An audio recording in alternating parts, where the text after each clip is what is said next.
रुको, कोई भी व्हाइटनिंग क्रीम इस्तेमाल करने से पहले ये ज़रूर सुन लो।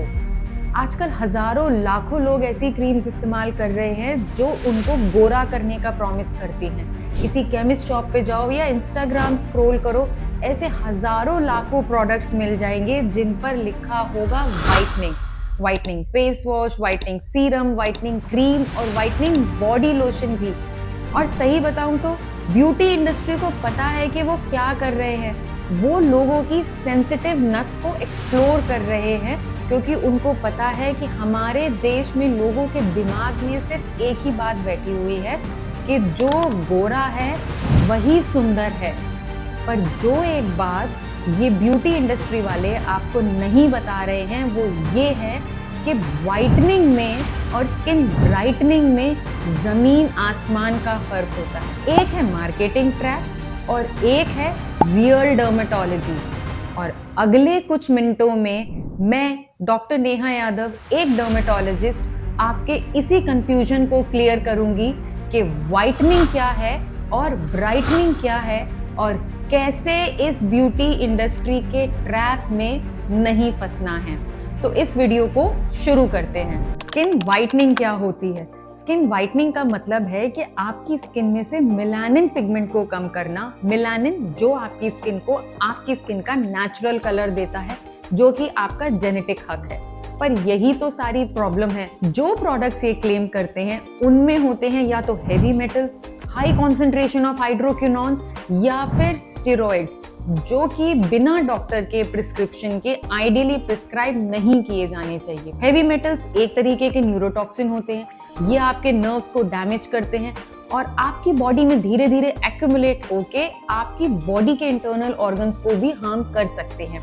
दूसरे होते हैं हाइड्रोक्विनोन।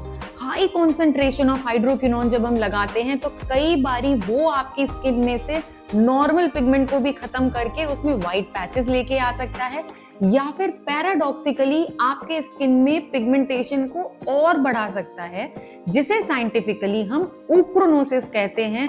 एंड ट्रस्ट मी, ऊक्रोनोसिस को ट्रीट करना एक इतना मुश्किल टास्क है कि कई डर्मेटोलॉजिस्ट के भी नाक में दम हो जाता है। तीसरा कंपाउंड जो इनमें होता है वो है स्टेरॉइड्स। स्टेरॉइड्स जिसे लेने से हम सब भागते हैं, वो इन व्हाइटनिंग क्रीम्स में भर भर के होता है। और मुझे शायद ये बार बार बताने की जरूरत भी नहीं है कि स्टेरॉइड्स हमारी स्किन और हमारी बॉडी के लिए कितने ज्यादा हार्मफुल हैं।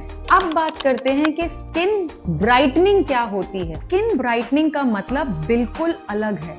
स्किन ब्राइटनिंग का मतलब होता है कि आपकी स्किन के उसी टोन में उसमें ग्लो और उसमें रेडियंस लेके आना।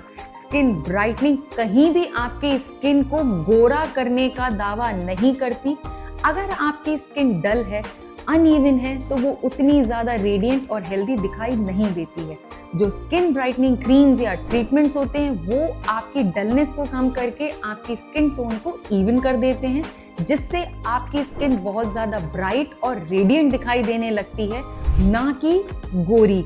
और ये आपकी स्किन की बायोलॉजी के साथ काम करता है, उसके खिलाफ काम नहीं करता।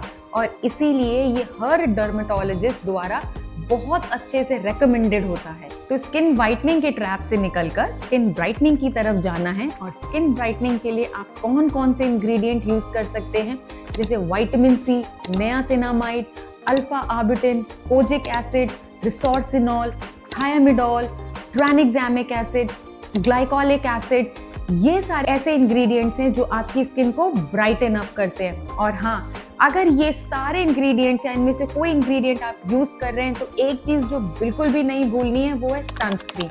आप चाहे ये सारे इंग्रेडिएंट्स यूज करें या एक इंग्रेडिएंट यूज करें, पर अगर आपने सनस्क्रीन यूज नहीं किया तो आपको इनमें से किसी का भी कोई फायदा नहीं मिलेगा।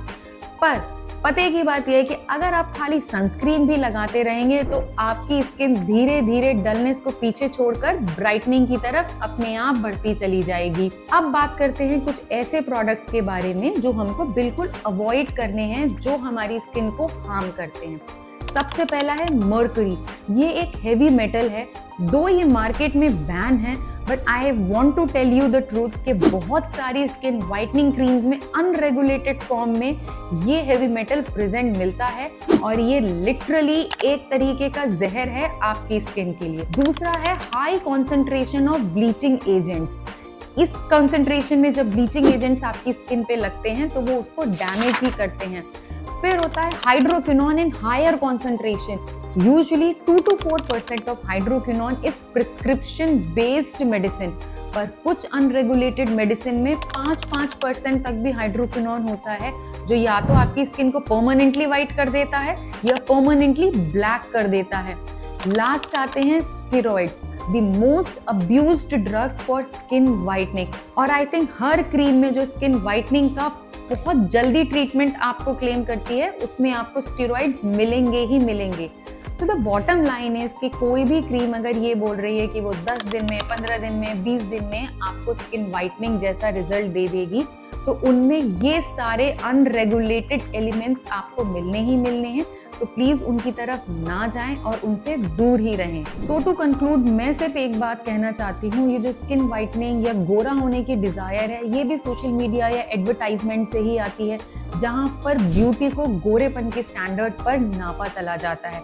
और ये एक बहुत बड़ा सोशल प्रेशर क्रिएट करता है हमारे यंगस्टर्स पे, खास करके फीमेल्स में, जहाँ गोरी लड़की को सुंदर और सांवली लड़की को कम सुंदर आंका चला जाता है। तो इसीलिए एज अ डर्मेटोलॉजिस्ट मेरी रिस्पॉन्सिबिलिटी है कि मैं आपको स्किन हेल्थ की तरफ अवेयर करूं, ताकि आप ऐसे गलत कामों में और ऐसे गलत ट्रैप्स में ना फंसो। तो अगर आपको मेलानिन की कोई प्रॉब्लम है, मिलाज्मा है या पोस्ट इन्फ्लेमेटरी हाइपर पिगमेंटेशन है, तो आप डेफिनेटली इन क्रीम्स का इस्तेमाल कर सकते हैं। पर अगर आप चाहते हैं कि जनरलाइज्ड बॉडी को गोरा करने के लिए इन क्रीम्स का इस्तेमाल करें, तो ये बिल्कुल भी ठीक नहीं है।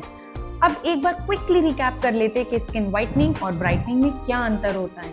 जहां वाइटनिंग ट्रीटमेंट्स फोर्सफुली आपके मेलानिन को स्टॉप करते हैं कलर बनाने से, आपको फोर्सफुली गोरा करते हैं हार्श और हार्मफुल एजेंट्स को यूज करते हुए, वहीं जो स्किन ब्राइटनिंग ट्रीटमेंट्स होते हैं वो आपकी स्किन की बायोलॉजी के साथ काम करते हैं, उसमें से अनइवननेस को हटा के, उसमें से डलनेस को कम करके आपकी स्किन के हेल्दी, ब्राइट, रेडिएंट ग्लो को वापस से रीस्टोर करते हैं। तो इसीलिए मैं कहूंगी कि वाइटनिंग को चूज ना करके ब्राइटनिंग को चूज करिए, SPF लगाइए, अपना लाइफस्टाइल अच्छे से रखिए, और हाँ, सबसे जरूरी बात कि कोई भी क्रीम जो आप खरीद रहे हैं उसका लेबल जरूर पढ़िए कि उस पे क्या क्या इंग्रेडिएंट्स लिस्टेड है। अगर आप भी कोई क्रीम यूज करते हैं और उसका कोई इंग्रेडिएंट ऐसा है जो आपको समझ में नहीं आ रहा है या आपके मन में उसको लेके डाउट है, तो मुझसे नीचे कमेंट सेक्शन में पूछ सकते हैं। अगर आपको ये वीडियो अच्छी लगी है तो like this video, subscribe to my channel, share this video and also press the bell icon to get regular notification of such interesting videos.